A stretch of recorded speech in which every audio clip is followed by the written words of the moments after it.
Magandang umaga, magandang hapon, magandang gabi. Ito nga pala ang ginagawa namin pagka nandito kami sa opisina namin.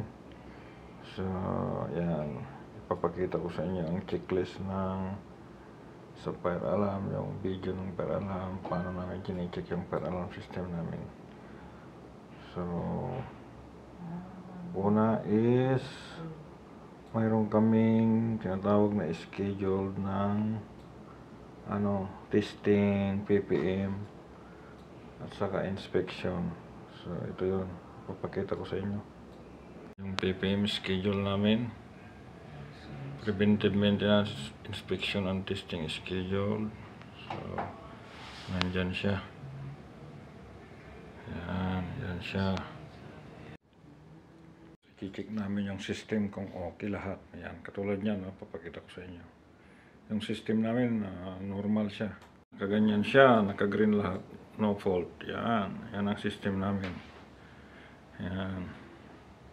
Kung may fault dyan, kung may fault dito, lalabas dito yan. Yan banda. Pagka lumabas dyan, ang una namin gagawin is pupuntahan namin yung area. Yan. I-inform namin yung sa BMS. Yan. Nagkaroon ng fault, so tatawagin namin yung fault or alarm or may problema, tatawagin namin yung contractor. Sila yung mag-aayos. May contractor kami, Sitra staff, Sitra contractor, yung humahawak doon sa BMS namin.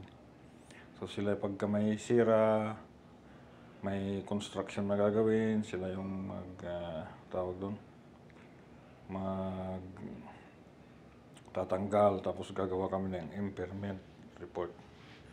Saka yung mga security, dapat may oras-oras sila nag-iikot doon sa construction area. Tapos pati kami sa safety department.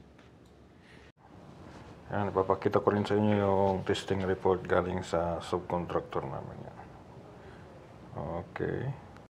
Preventive testing and monthly inspection report ito ng Sitra Company. Yan yun. Okay, sample lang yan. Testing report. Yan. Tapos ito. Yan, testing report ng Sitra Company. Para alam kung may fault sa system o wala. Yan, ganyan. Kikita nyo kung may fault, may alarm, nilalagay dyan. Testing, ayan, itong month ng January walang fire alarm na naganap. So, maganda. Okay. Pakita ko sa inyo yung fire alarm daily log namin kung paano. Ayan. Ayan, maraming salamat. Ayan na. Hanggang dyan na lang. Susunod ulit sa firefighting naman tayo. Kung ano yung ginagawa namin, firefighting system.